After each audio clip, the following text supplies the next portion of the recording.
बिस्मिल्लाहिर्रहमानिर्रहीम। अस्सलामुअलैकुम नाज़रीन, नई वीडियो में खुशामदीद। और यहाँ पर ख़वातीन व हज़रात आपको बताते चले, महकमा मौसमियात ने नया हाई अलर्ट जारी कर दिया। शहर लाहौर और इसी के साथ साथ कराची शहर में तेज़ बारिश शुरू। और यहाँ पर आपको बताते चलें कि आज शाम मुकम्मल तौर पर यहाँ पर लाहौर, कराची, इस्लामाबाद और इसी के साथ साथ कौन से इलाकों में तूफ़ानी बारिश देखी जाएगी और आइंदा आने वाले 24 घंटों के अंदर नया हाई अलर्ट क्यों जारी किया गया है, आपको बताएंगे इस वीडियो के अंदर। वीडियो में आगे बढ़ते हैं, लेकिन साथ ही साथ अपने नाजरीन से गुजारिश भी करेंगे, हमारे यूट्यूब चैनल को सब्सक्राइब कर लें, वीडियो को लाइक कर दें और घंटी के निशान पर क्लिक करना मत भूलिए।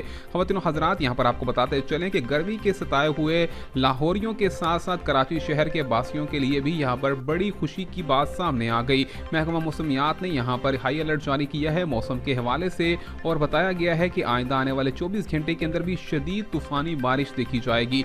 साथ ही साथ बताया गया है कि दर्जा हरारत के अंदर भी काफ़ी कमी आएगी और कम से कम दर्जा हरारत 31 डिग्री सेंटीग्रेड देखा जाएगा। लाहौर के साथ साथ यहाँ पर फैसलाबाद, गुजरांवाला, साहिवाल, मुल्तान, गुजरांवाला और इसी के साथ साथ हैदराबाद और सिंध के अंदर कराची शहर के अंदर आज बारिश का इम्कान जाहिर किया गया था, जिसकी वजह से इस टाइम पर मुकम्मल तौर पर शदीद तूफ़ानी बारिश भी देखी गई है। और इसी के साथ साथ 24 घंटों में भी मजीद तेज़ बारिश और तूफ़ान के साथ साथ तेज़ हवाओं और गरज चमक के साथ यहाँ पर पहाड़ी इलाकों में भी आज बारिश का इम्कान बताया गया है। ख़वातीन हज़रात, आपको बताते चले कि यहाँ पर बताया गया है कि बारिश का सिलसिला सितंबर की 5 तारीख तक जारी रहेगा और यहाँ पर मुकम्मल तौर पर तसलसल से बारिश देखी जाएगी।